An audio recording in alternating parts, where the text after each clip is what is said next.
তো Donald Trump যুদ্ধ শেষের ঘোষণা দিয়ে দিলেন। আর ভাববেন না এটা ওনার কোনো টুইট না, এবার ঘোষণাটা এসছে একেবারে হোয়াইট হাউস থেকে, মানে সরকারিভাবে।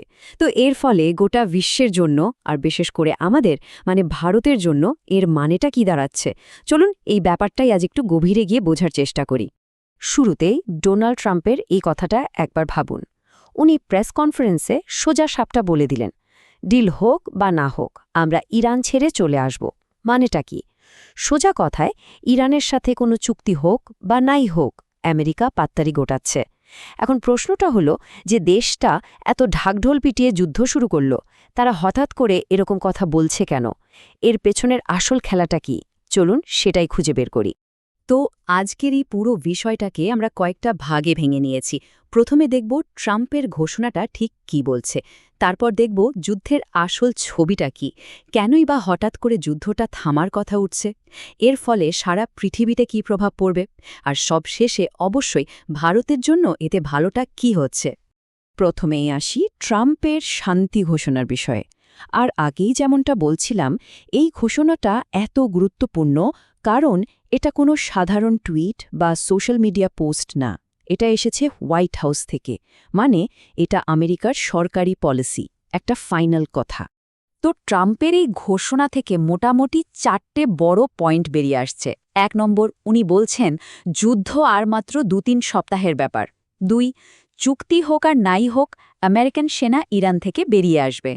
3 নম্বর পয়েন্টটা সবথেকে গুরুত্বপূর্ণ, আমেরিকা বলছে তাদের আসল কাজ হয়ে গেছে, তাদের লক্ষ্য ছিল ইরানের নিউক্লিয়ার ওয়েপন বানানোর ক্ষমতা এমনভাবে শেষ করে দেওয়া যাতে তারা আগামী বহু বছর মাথা তুলতে না পারে।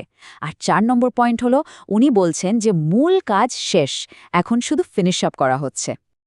আচ্ছা, এর মধ্যেই আর একটা বেশ মজার ব্যাপার আছে। ট্রাম্প দাবি করছেন যে ইরানে নাকি শাসন পরিবর্তন বা রেজিম চেঞ্জ হয়ে গেছে, আর নতুন যারা ক্ষমতায় এসেছে তারা নাকি আগের মতো উগ্রপন্থী না। এখন এর মানে কি হতে পারে? দেখুন, 3টে থিওরি বাজারে ঘুরছে। 1, হতে পারে আমেরিকার সাথে ইরানের নতুন লিডারদের কোনো গোপন ডিল হয়েছে।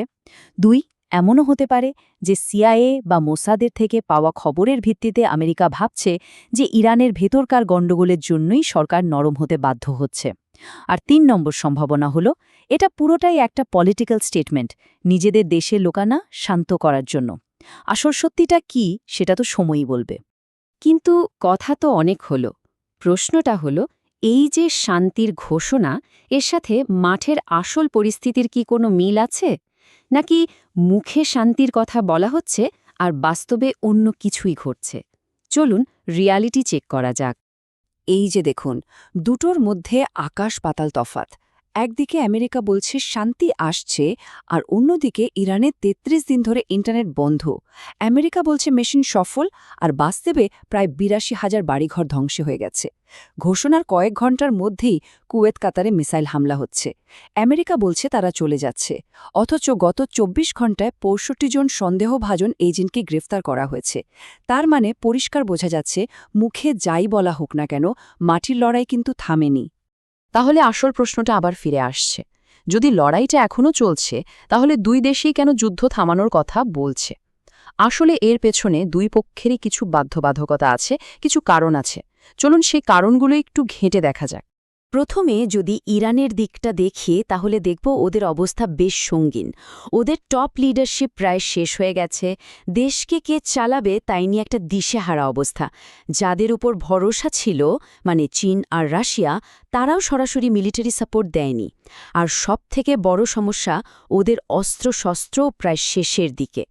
এই কারণেই কিন্তু ইরানের প্রেসিডেন্টকেও বলতে হয়েছে যে যুদ্ধ থামানোর জন্য প্রয়োজনীয় ইচ্ছা তাদের আছে। এবার আসি আমেরিকার দিকে।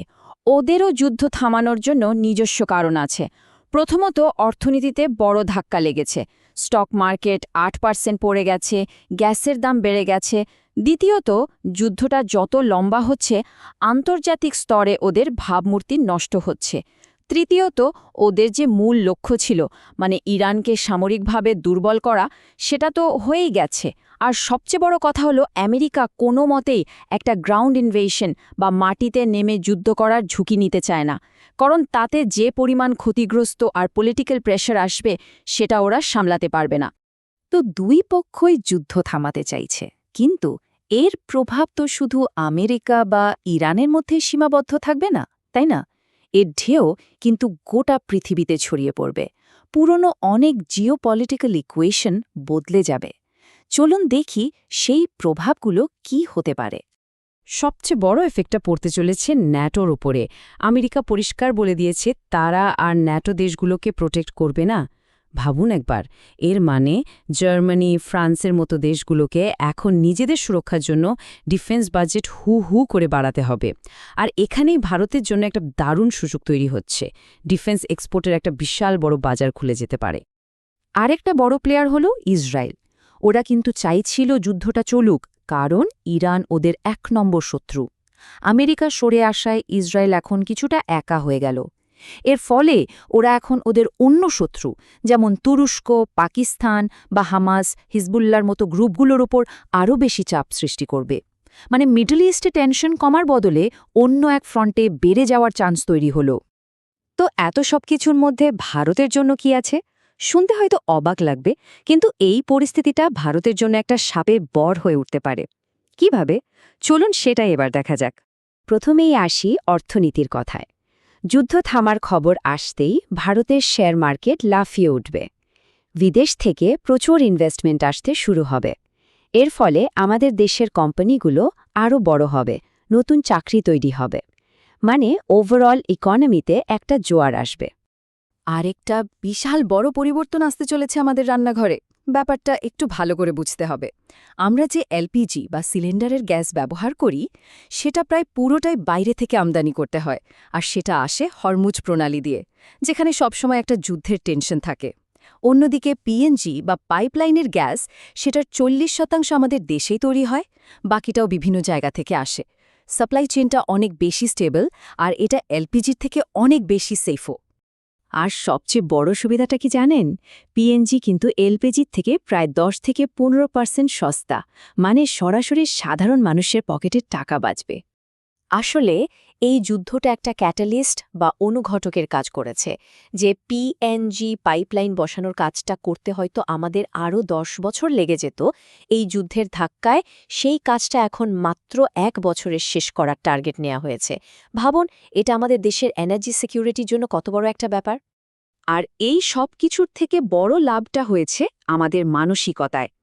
এই যুদ্ধের ফলে দেশের সাধারণ মানুষ বুঝতে পারছে যে দেশের সুরক্ষার জন্য ফ্রিতে কিছু পাওয়ার থেকে লং টার্ম ইনফ্রাস্ট্রাকচার তৈরি করাটা অনেক বেশি দরকারি। আর যখন মানুষের মধ্যে এই বোধটা আসে, তখন সরকারও সঠিক দিকে চলতে বাধ্য হয়। তবে সব ভালো কথার শেষে একটা কিন্তু থেকেই যায়। আমেরিকার কথা বা চুক্তির উপর খুব বেশি ভরসা করা যায় কি? তো এই যে শান্তি, এটা কি সত্যিই টিকবে, নাকি এটা বড় কোনো ঝড়ের আগেকার নিস্তব্ধতা? এর উত্তরটা বোধহয় সময়ই দেবে।